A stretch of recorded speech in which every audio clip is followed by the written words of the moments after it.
ndabashimuje mwese bene data, nshuti zacu, abavandimwe bacu, ndetse n'umuntu uwo ari we wese uje hano kuri Pure Gold TV ari ubwa mbere.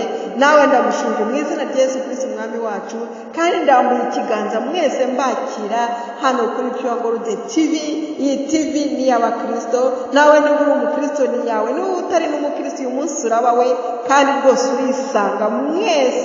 Mwese ndabakunda cyane kandi ndabakiriye. Reka dufatanye ijambo ry'Imana n'ubundi dukomeza kuri iyi Holy Week, tureba umunsi wa gatanu uko byagendekeye Yesu Kristo wajyanywe ari inzira y'umusaraba yafashe akagera hariya Nyabihanga aho bamubambiye. Uyu munsi tugiye kureba ibitangaza byabaye icyo gihe bitatu atari yashira mu mwuka.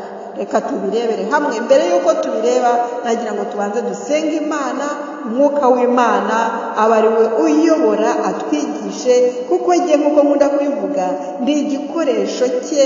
Njyewe gusa ni igikoresho, ndi mikoro y'Imana maze ikivugira. Reka dusenge Umwuka Wera avugire muri jye, aba ari udusobanurira ijambo ry'Uwiteka arimo kuduha umunsi wa none. Reka dusenge.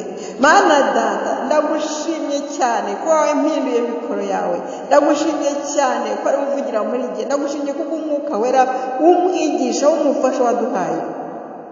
Ndagushimye ko ari kumwe natwe kandi ugiye kutwigisha.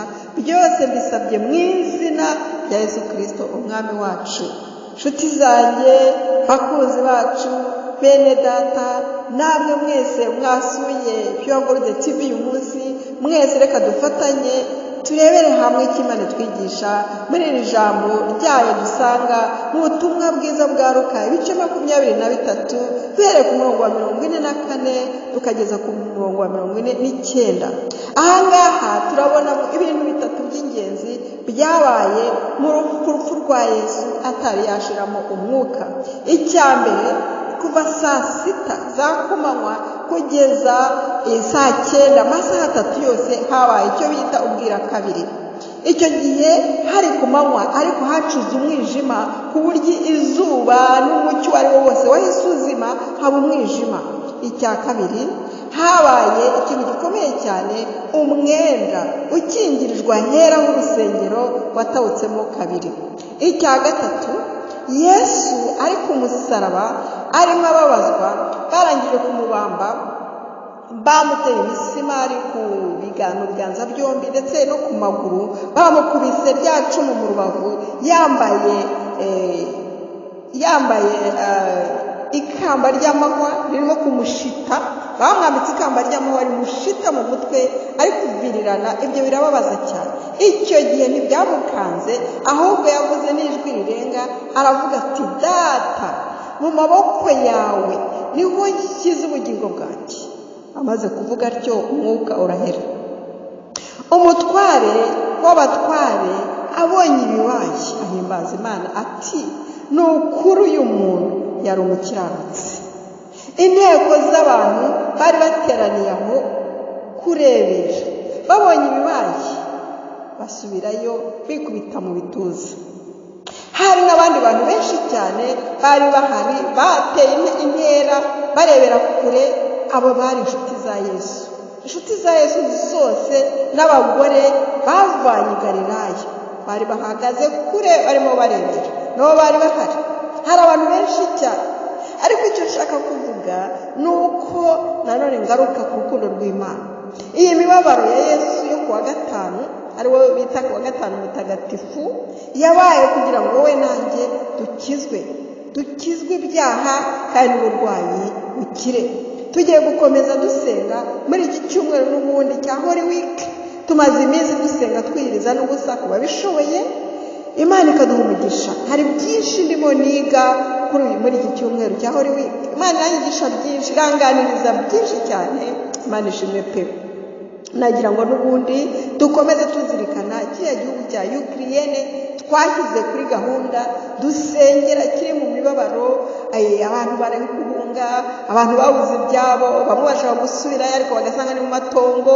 Mbese ntabwo byoroshye, gusengerwa no guterwa amabombe ntabwo byoroshye. Bari mu bintu bikomeye, mu bihe bitoroshye bikomeye cyane. abanyuze mu ntambara ngo murabizi, abatayizi nabwo ntabwo babyumva. Ariko icyo nshaka kuvuga ni uko Yesu Kristo uko yari ari kera n'uyu munsi niko akiri, uko yafashaga abantu kera n'uyu munsi niko akibafasha. Reka dufatanye gusenga, twibuke abari mu kaga, twibuke izo mpunzi, twibuke ayo mabombe bari gutera, kugira ngo dusabe Yesu Kristo yahagarike abantu bagira umutekano. Niyo mpamvu Yesu Kristo yaje mu isi no kugira ngo atuzanire amahoro, atuzanire ubumwe, atuzanire urukundo, kubabarirana, ibintu nk'ibyo byiza, kugira ngo isi yuzure amahoro. Uyu munsi wa none tujye gukomeza dusengera Ukraine kugira ngo bagire umutekano, intambara ihagarare mu izina rya Yesu Kristo umwami wacu. Niturangiza turakomerezaho dusengera abarwayi mu buryo bw'umubiri. Aho urwaye uhafate, twizere amaraso ya Yesu yavuye kuri ya musaraba, iriya mubabaro maze iminsi mvuga, ari iriya kuriya kuntu bamubambye, kuriya kuntu babambye Yesu niwe yababarizwaga, kuriya kuntu bamuteye imisimari niwe yababarijwe, iriya nkota bamuteye mu rubavu akava amaraso n'amazi, no kubera wowe, no kubera uburwayi bwawe n'ubwanjye, no kugira ngo dukire. Ibyo ubishyire mu bwenge bwawe, umenye utari amaraso Yesu yavuye nayo kugira ngo nkire uburwayi, nayo kugira ngo nkire ibyaha, nayo kugira ngo mbaho nuzuye.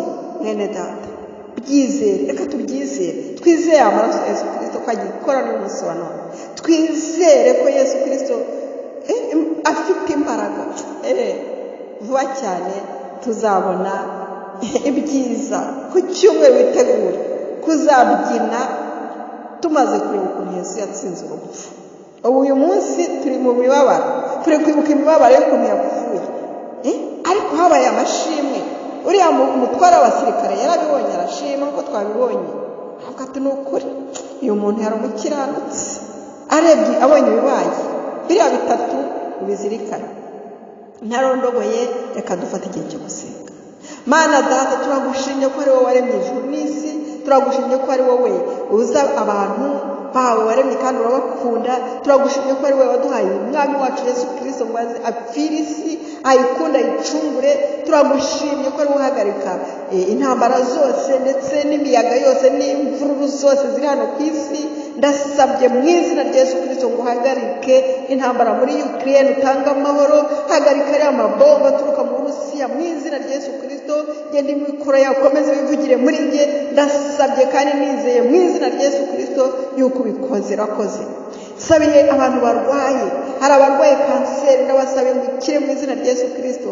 Hari abarwaye umutwe, migraine, ndabasabira mu izina rya Yesu Kristo ngo ukize, ubakize. Hari abarwaye za side mu gifu zanze gushira, zikamure, zikurweho mu izina rya Yesu Kristo.